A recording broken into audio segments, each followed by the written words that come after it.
Hello साथियों, नमस्कार। एक बार फिर से मिशन इस बार सीटी पर। आज की इस क्लास के अंदर हम बात करेंगे राजस्थान भूगोल के एक मोस्ट इंपॉर्टेंट टॉपिक को लेकर के, जिसका नाम है राजस्थान के भौतिक प्रदेश। इस टॉपिक से पिछली बार सीटी के अंदर जो है वो 16 क्वेश्चन पूछे गए। वो 16 कौन से पूछे गए और आगे मोस्ट इंपॉर्टेंट क्वेश्चन कौन से बन सकते हैं, उन सभी की चर्चा हम आज की इस क्लास के अंदर करेंगे। तो एक भी प्रश्न को बिना स्किप किए क्लास को लास्ट तक देखना, और लास्ट में मैं आपसे क्वेश्चन भी पूछूंगा जिसका आंसर आपको कमेंट करके बताना है। बिना किसी देरी के आज की क्लास को स्टार्ट करते हैं। उससे पहले बात करते हैं अपने कल के प्रश्न को लेकर के। तो कल का अपना प्रश्न था लास्ट क्लास का कि जवाई बांध का समझ जो है वो किस जिले से है। साथियों, मैंने आपसे पूछा था कि जवाई बांध का समझ जो है वो किस जिले से है। तो ये साथियों, जवाई जो बांध है इसको मारवाड़ का अमृत सरोवर कहते हैं। ठीक है, मारवाड़ का अमृत सरोवर अगर आपसे पूछे किस बांध को कहा जाता है, तो साथियों जवाई बांध को मारवाड़ का अमृत सरोवर के नाम से जाना जाता है। ठीक है साथियों, इसके निर्माण की बात करें तो महाराजा उम्मेद सिंह के द्वारा, साथियों महाराजा उम्मेद सिंह के द्वारा जो है वो इस बांध का निर्माण जो है वो कराया गया। और साथियों इस बांध का समझ जो है वो पाली जिले से है। ठीक है, और इस पर एक साथियों परियोजना बनाई गई है उदयपुर के अंदर, जिसका नाम है सेई परियोजना। ठीक है, अगर सेई परियोजना का संबंध आपसे पूछे ये कहां पर है साथियों, ये उदयपुर के अंदर। ठीक है, उदयपुर जिले के अंदर है और इसका संबंध जो है वो जवाई बांध से है। तो इस प्रश्न का आपका बी ऑप्शन सही था। सभी स्टूडेंट के द्वारा सही सही जवाब है वो दिया गया। एक बार फिर आपसे कहता हूं कि क्वेश्चन के बारे में जितना आपको डिटेल्स में पता हो उतना लिखा करो, क्योंकि जो चीजें आप लिख देते हो उनको फिर आप कभी नहीं बोलते। ठीक है, आज के प्रश्नों की स्टार्ट करते हैं साथियों। आज की क्लास का अपना पहला प्रश्न है साथियों कि राजस्थान में किस भौतिक क्षेत्र में मुकुंदरा की पहाड़ियां यानी कि मुकुंदरा हिल्स जो हैं वो स्थित हैं। पिछली बार ये क्वेश्चन 10+2 सीटी के अंदर पूछा गया है कि राजस्थान के किस भौतिक क्षेत्र में मुकुंदरा की पहाड़ियां स्थित हैं। ठीक है, तो इस प्रश्न का सही आंसर है हड़ौती का पठार। डी ऑप्शन यहाँ पे आपका सही हो जाएगा। मुकुंदरा की जो पहाड़ियां हैं वो हड़ौती के पठार के अंदर स्थित हैं। ठीक है, अब बात करते हैं साथियों जिलों की कि मुकुंदरा की पहाड़ियां कौन से जिलों में, तो ये कोटा और झालावाड़ जिले के अंदर है। ठीक है, मुकुंदरा की पहाड़ियों की ढाल की बात करें तो दक्षिण से उत्तर की ओर है और ये विंध्यन पहाड़ी का हिस्सा है। अगर आपसे पूछे कि मुकुंदरा की जो पहाड़ियां हैं वो किस पहाड़ी का हिस्सा है, तो ये विंध्यन पहाड़ी का हिस्सा है। अगर जिले पूछे तो हो जाएगा कोटा और झालावाड़ जिलों के अंदर ये विस्तृत है। और साथियों मुकुंदरा की पहाड़ियों के अगर आपसे ढाल पूछे तो ये दक्षिण से लेकर के उत्तर की ओर विस्तृत है। ठीक है, बात करते हैं आज के अगले प्रश्न को लेकर के। आज की क्लास का अपना अगला प्रश्न साथियों, अगला प्रश्न है कि निम्नलिखित में से किस जिले में हड़ौती का पठार स्थित है। ठीक है, निम्नलिखित में से किस जिले के अंदर हड़ौती का पठार स्थित है। तो साथियों हड़ौती के पठार की अगर बात करें तो ये कोटा, ठीक है, राजस्थान के कोटा, झालावाड़, राजस्थान के कोटा, झालावाड़, बूंदी और बारां। ठीक है, बूंदी और 12 जिलों के अंदर ये विस्तृत हैं। तो इस प्रश्न का आपका सही आंसर हो जाएगा डी यहाँ पे कोटा। ठीक है, निम्न में से किस जिले में, तो ये हड़ौती का पठार जो है वो कोटा, झालावाड़, बूंदी और 12 जिलों के अंदर विस्तृत है। तो इस प्रश्न का आपका डी ऑप्शन यहाँ पे सही हो जाएगा, कोटा जिला। ठीक है, बात करते हैं आज के अगले प्रश्न की। आज की क्लास का अपना अगला प्रश्न है कि राजस्थान के कौन से जिले मुख्यतः बीड़ प्रभावित हैं। ठीक है साथियों, बीड़ का मतलब होता है यहाँ पे अवनलिका अपर्दन, यानी कि जहां पर उत्कात भूमि, जहां बड़े बड़े जो है वो खड्डे बने हुए, तो उसको कहते हैं बीड़ भूमि या बीड़ क्षेत्र। तो कौन से ऐसे जिले हैं जो मुख्य रूप से बीड़ से प्रभावित हैं। ठीक है, कौन सी नदी जो है वो बीड़ के लिए प्रसिद्ध है, तो यह है साथियों चंबल नदी। कौन सी नदी है, चंबल नदी जो है वो उत्कात भूमि के लिए, अवनलिका अपर्दन के लिए या फिर बीड़ क्षेत्र के लिए है वो प्रसिद्ध है। तो इसके अंदर कौन से जिले जो हैं वो आएंगे, कोटा, सवाईमाधोपुर और धौलपुर जिला जो है वो बीड़ क्षेत्र के अंतर्गत आते हैं। तो इस प्रश्न का आपका डी ऑप्शन यहाँ पे सही हो जाएगा कि राजस्थान के कोटा, सवाईमाधोपुर और धौलपुर जिले जो है वो मुख्य रूप से बीड़ से प्रभावित हैं। ठीक है, एक जिला और ऐड करना साथियों इसके अंदर, और वो है गंगापुर सिटी।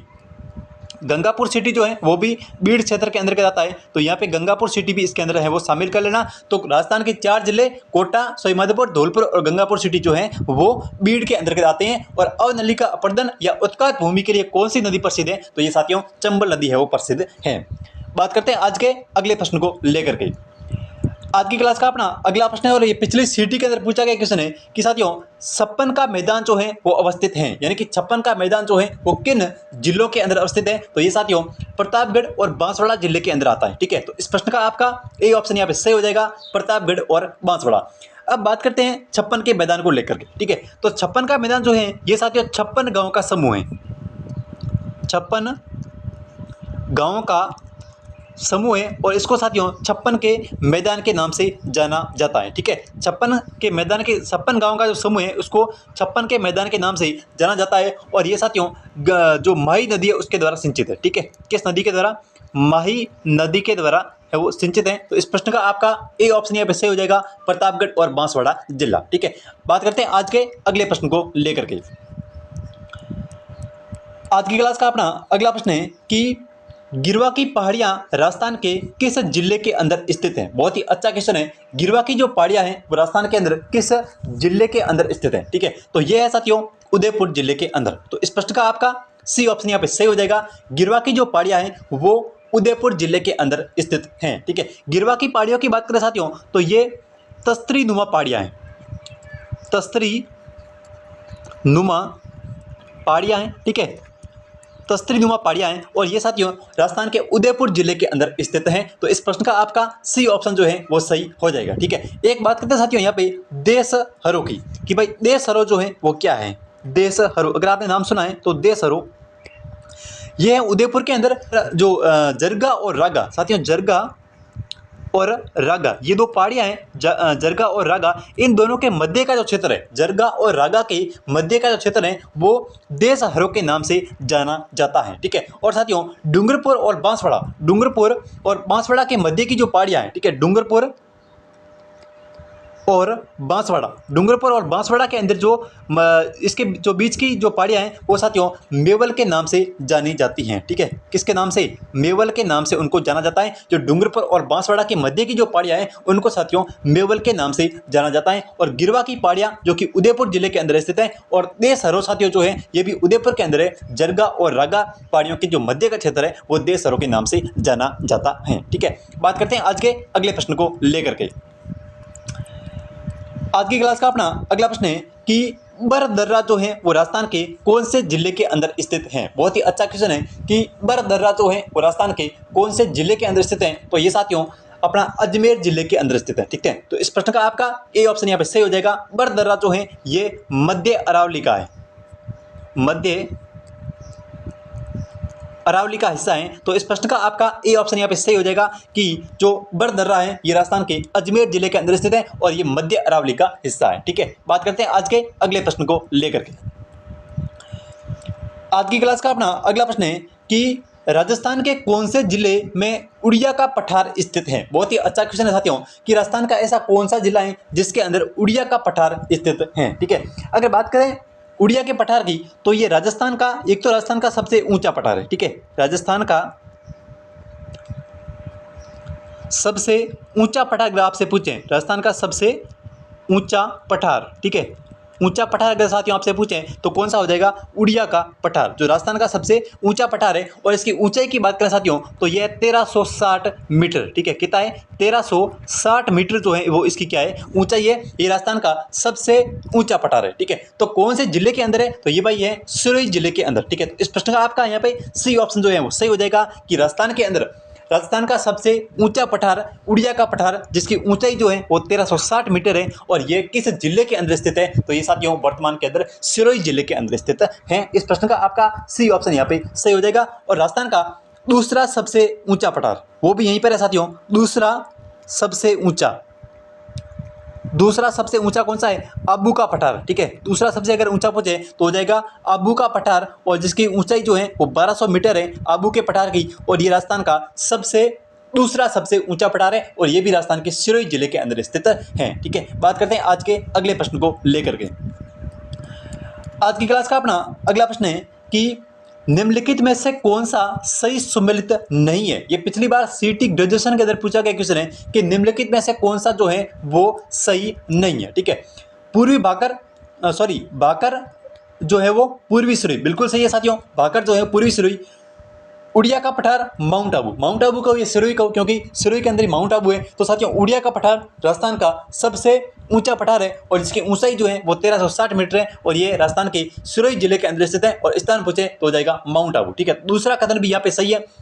लसाड़िया का पठार राजसमंद बिल्कुल गलत है साथियों। लसाड़िया का जो पठार है वो वर्तमान के अंदर सलूंबर जिले के अंदर है, ठीक है, किस जिले के अंदर है, सलूंबर जिले के अंदर है। और साथियों बुराड़ का पठार जो है वो कुंभलगढ़ और गोगुंदा के मध्य का क्षेत्र है उसको बुराड़ के पठार के नाम से जाना जाता है। तो इस प्रश्न का आपका सी ऑप्शन यहाँ पे सही हो जाएगा, क्योंकि सी ऑप्शन है ये लसाड़िया का साथियों पठार जो है वो सलूंबर जिले के अंदर स्थित है, ठीक है। तो इस प्रश्न का सी ऑप्शन यहाँ पे सही हो जाएगा। बात करते हैं आज के अगले प्रश्न को लेकर के। आज की क्लास का अपना अगला प्रश्न है कि रोजा भाकर राजस्थान के किस जिले के अंदर स्थित है, ठीक है। रोजा भाकर जो है वो राजस्थान के किस जिले के अंदर स्थित है, बहुत ही अच्छा क्वेश्चन है साथियों, रोजा भाकर, ठीक है। तो रोजा भाकर की यहाँ पे बात कर लेते हैं तो ये जालोर जिले के अंदर। तो इस प्रश्न का आपका डी ऑप्शन यहाँ पे सही हो जाएगा कि रोजा भाकर जो है वो राजस्थान के जालोर जिले के अंदर स्थित है, ठीक है। रोजा भाकर की अगर ऊंचाई की बात करें तो साथियों ये 730 मीटर, कितनी है, 730 मीटर जो है वो इसकी ऊंचाई है। और ये रोजा भाकर जो है वो राजस्थान के जालोर जिले के अंदर स्थित है।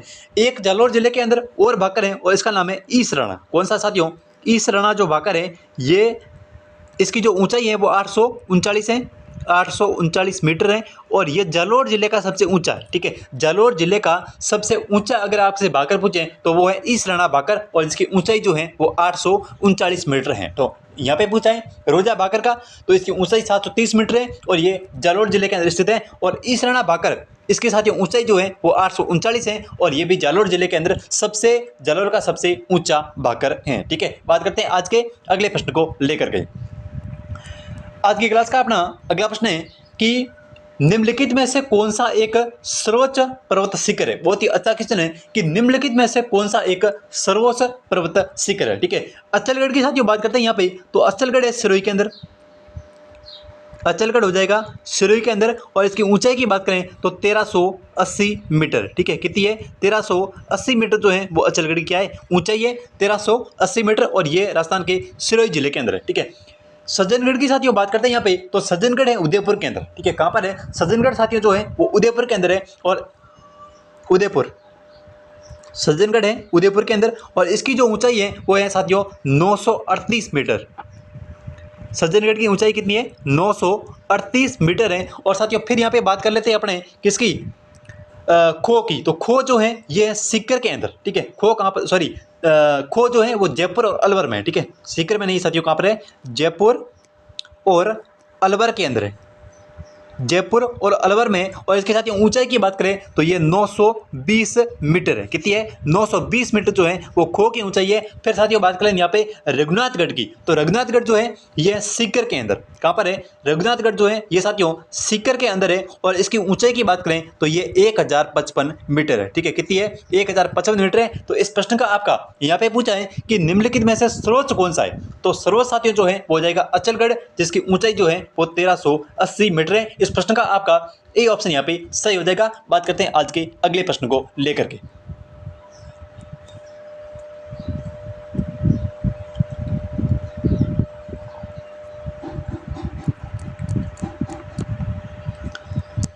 आज की क्लास का साथियों अपना अगला प्रश्न है कि नागपाड़ जो है वो राजस्थान के किस जिले के अंदर स्थित है। बहुत ही अच्छा क्वेश्चन है साथियों कि नागपाड़ जो है वो राजस्थान के किस जिले के अंदर स्थित है, तो ये है साथियों अजमेर जिले के अंदर, ठीक है। तो इस प्रश्न का आपका सी ऑप्शन यहाँ पे सही हो जाएगा। साथियों नागपाड़ जो है इससे एक नदी निकलती है और कौन सी नदी है वो आप कमेंट करके बताना अभी कि राजस्थान के नागपाड़ से जो है वो कौन सी नदी निकलती है। तो ये नागपाड़ जो है वो राजस्थान के अजमेर जिले के अंदर स्थित है, ठीक है। बात करते हैं आज के अगले प्रश्न को लेकर के।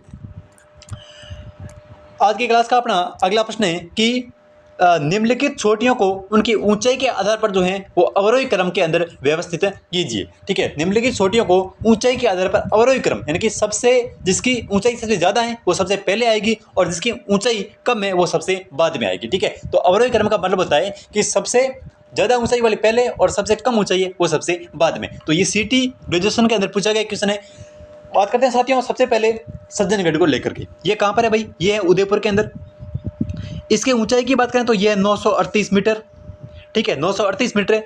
लीलागढ़ साथियों, लीलागढ़ जो है ये भी कहाँ पर है, ये भी अपनी जो है वो उदयपुर के अंदर है। लीलागढ़ भी कहाँ पर है, उदयपुर के अंदर है। और इसकी साथियों ऊंचाई की बात करें तो ये 874, इसकी जो ऊंचाई है वो 874 मीटर है। रघुनाथगढ़ साथियों सीकर के अंदर है और इसकी ऊंचाई जो है वो 1055 मीटर है।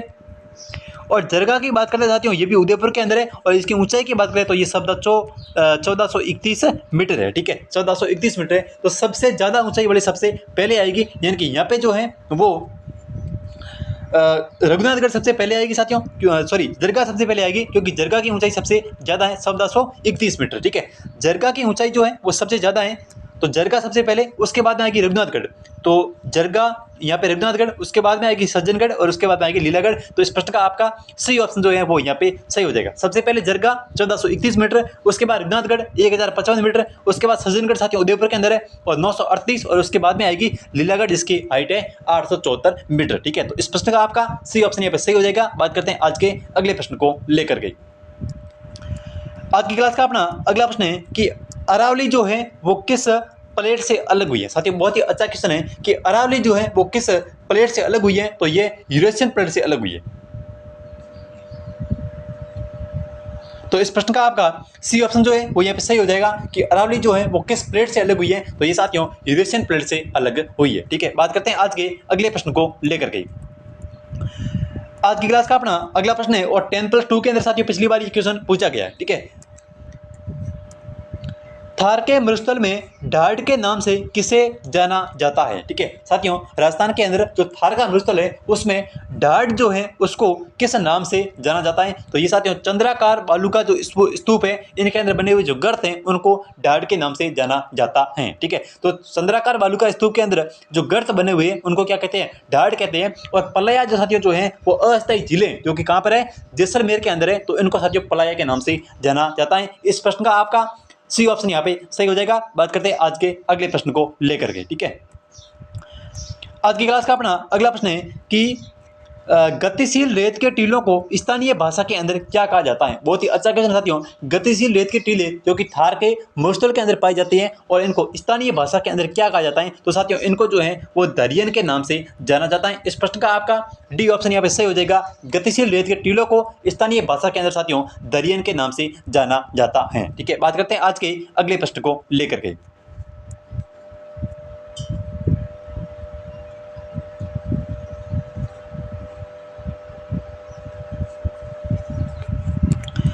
आज की क्लास का अपना अगला प्रश्न साथियों कि घग्गर का मैदान अवस्थित है। साथियों घग्गर का जो मैदान है वो किन जिलों के अंदर स्थित है। घग्गर नदी की बात करते हैं साथियों, तो ये रास्ता एक मृत नदी के नाम से जाना जाता है इसको। ठीक है, इसको कहते हैं मृत नदी। घग्गर नदी को मृत नदी के नाम से जाना जाता है। और यहाँ पे जो है वो कालीबंगा सभ्यता स्थित है। कालीबंगा सभ्यता जो है वो घग्गर नदी के किनारे स्थित है। और इनके मैदान जो है वो किन जिलों के अंदर है, तो ये साथियों गंगानगर और हनुमानगढ़, और एक जिला और ऐड करना इसमें अनूपगढ़। ठीक है, अनूपगढ़। तो ये 3 जिले जो है इनके अंदर घग्गर का जो मैदान है वो अवस्थित है, गंगानगर, हनुमानगढ़ और अनूपगढ़ के अंदर। तो इस प्रश्न का आपका सी ऑप्शन यहाँ पे सही हो जाएगा। घग्गर का मैदान गंगानगर और हनुमानगढ़ और अनूपगढ़ के अंदर स्थित है। बात करते हैं आज के अगले प्रश्न को लेकर के।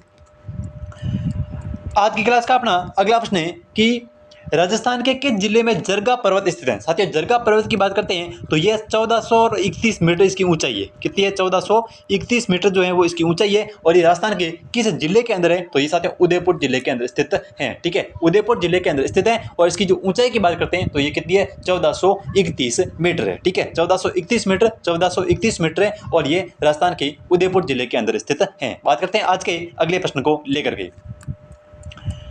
आज की क्लास का अपना अगला प्रश्न है कि निम्नलिखित में से कौन सी पर्वत चोटी सिरोही जिले के अंदर स्थित नहीं है। बहुत ही अच्छा क्वेश्चन है कि निम्नलिखित में से ऐसे कौन सी पर्वत चोटी है जो कि सिरोही के अंदर स्थित नहीं है। सबसे पहले बात करते हैं यहाँ पे अचलगढ़ की। तो अचलगढ़ की जो हाइट है वो है 1380 मीटर, 1380 मीटर, और ये है सिरोही के अंदर। देलवाड़ा की साथियों हाइट की बात करें तो ये 1442 मीटर है, 1442 मीटर, और ये भी कहाँ पर है, सिरोही के अंदर है। और साथियों शेर की बात करें तो इसकी जो ऊंचाई है वो है 1597 मीटर। ठीक है, कितनी है, 1597 मीटर है, और ये कहाँ पर है, ये भी अपने सिरोही के अंदर है। लेकिन कमलनाथ की बात करते हैं साथियों यहाँ पे, तो ये है इसकी जो ऊंचाई है वो है 1001 मीटर, और ये कहाँ पर है, उदयपुर जिले के अंदर स्थित है। ठीक है, उदयपुर, जरगा भी उदयपुर में, कमलनाथ भी उदयपुर के अंदर है। तो इस प्रश्न का आपका डी ऑप्शन जो है वो यहाँ पे सही हो जाएगा कि जो कमलनाथ है ये उदयपुर के अंदर है। इसकी हाइट की बात करें तो कितनी है, 1001 मीटर है, और ये राजस्थान के उदयपुर जिले के अंदर स्थित है। ठीक है, बात करते हैं आज के अगले प्रश्न को लेकर के। आज की क्लास का अपना अगला प्रश्न है और इंपॉर्टेंट प्रश्न साथियों कि अरावली पर्वतमाला के संबंध में निम्नलिखित में से कौन सा कथन जो है वो सत्य है। यहाँ पे आपको सत्य कथन बनाना है। और ये साथियों पिछली बार ग्रेजुएशन के अंदर ये पूछा गया क्वेश्चन है कि अरावली पर्वतमाला के संबंध में कौन सा कथन जो है वो सत्य है। ठीक है, सबसे पहले बात करते हैं कि इसका निर्माण जो है वो कैम्ब्रियन युग के अंदर हुआ था। नहीं साथियों, इसका जो निर्माण है वो हुआ था प्री कैम्ब्रियन युग में, प्री कैम्ब्रियन युग के अंदर जो है इसका निर्माण हुआ था। ठीक है, प्री कैम्ब्रियन युग में इसका निर्माण हुआ था। फिर बात करते हैं यहाँ पे ये जो है वो ये वर्तमान में ये अवशिष्ट पर्वत के रूप में है। ठीक है, बिल्कुल सही है, वर्तमान के अंदर ये अवशिष्ट पर्वत के रूप में, ये मुख्यतः आग्नेय चट्टान, आग्नेय नहीं है साथियों, ये मुख्य रूप से ग्रेनाइट चट्टानों से निर्मित है, ग्रेनाइट। ठीक है, ग्रेनाइट चट्टानों से निर्मित है। और फिर बात करते हैं ये दक्षिण पश्चिम से उत्तर पश्चिम, उत्तर पश्चिम नहीं साथियों, ये उत्तर पूर्व की ओर है, उत्तर पूर्व भाई, ये दक्षिण पश्चिम से लेकर के उत्तर पूर्व की ओर है, ना कि उत्तर पश्चिम की ओर। ठीक है, तो इस प्रश्न का आपका बी ऑप्शन यहाँ पे सही हो जाएगा, क्योंकि वर्तमान के अंदर ये अवशिष्ट पर्वतमाला के रूप में ये एक सही है, क्योंकि कैम्ब्रियन युग में नहीं है, ये प्री कैम्ब्रियन युग की पर्वतमाला है। ठीक है, प्री कैम्ब्रियन युग की है, अवशिष्ट पर्वतमाला सही है। आग्नेय चट्टान नहीं साथियों, ये ग्रेनाइट चट्टानों से निर्मित है, और ये दक्षिण पश्चिम से उत्तर पश्चिम की ओर नहीं है, ये उत्तर पूर्व की ओर है। ठीक है, तो इस प्रश्न का आपका बी ऑप्शन यहाँ पे सही हो जाएगा। बात करते हैं आज के अगले प्रश्न को लेकर के।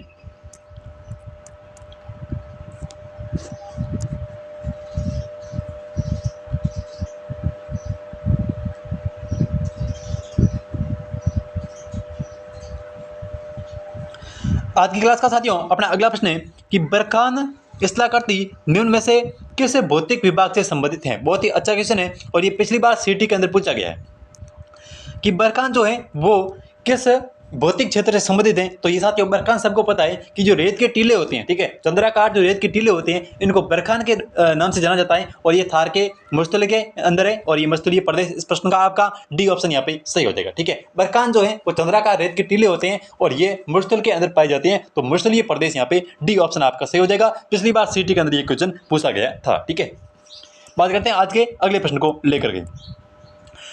आज की क्लास का अपना अगला प्रश्न है कि आकल काष्ठ जो जीवाश्म पार्क है ये राजस्थान के किस जिले के अंदर है। ये भी पिछली बार सीटी के अंदर पूछा था साथियों कि आकल जो काष्ठ जीवाश्म पार्क है, ठीक है, उसको मतलब वो जो है वो किस जिले के अंदर है। तो ये साथियों राजस्थान के जैसलमेर जिले के अंदर से। इस प्रश्न का आपका डी ऑप्शन जो है वो सही था।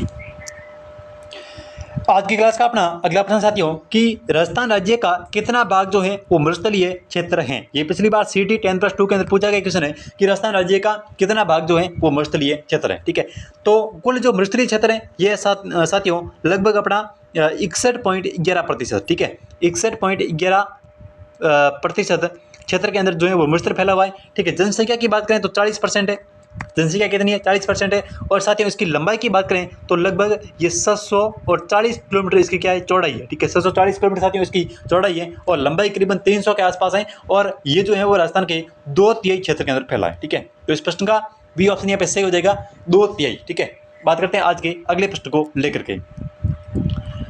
आज की क्लास का अपना अगला प्रश्न है कि निम्नलिखित में से कौन सी पर्वत चोटी जो है वो उनकी ऊंचाई के अवरोही क्रम के अंदर सही है। ठीक है, अवरोही क्रम के अंदर आपको सही बताना है कि कौन सी जो है वो अवरोही क्रम के अंदर सही है। अवरोही का मतलब बताएं कि सबसे लंबी चोटी सबसे पहले आएगी, और जिसकी कम हाइट है वो सबसे बाद में आएगी। ठीक है, तो अचलगढ़ की हाइट कितनी है 1380। ठीक है, अचलगढ़ की जो हाइट है वो है साथ ही 1380 ऊंचाई। जरगा की है 1431। ठीक है, देलवाड़ा की है 1442, और शेर की है 1597। ठीक है, तो सबसे पहले कौन सी आएगी भाई, सबसे हाइट ज़्यादा किसकी है, शेर की है, तो शेर सबसे पहले आ जाएगी, शेर आएगी सबसे पहले, उसके बाद आएगी दिलवाड़ा, तो शेर दिलवाड़ा, और उसके बाद आएगी जरगा 1431, उसके बाद अचलगढ़। इस प्रश्न का आपका बी ऑप्शन यहाँ पे जो है वो सही हो जाएगा। ठीक है, शेर की जो हाइट है वो है 1597 मीटर, दिलवाड़ा की जो हाइट है वो साथियों 1442 मीटर है, और जरगा की हाइट की बात करें तो 1431 मीटर है, और अचलगढ़ की बात करें तो ये 1380 मीटर है। ठीक है, आज का अपना अगला प्रश्न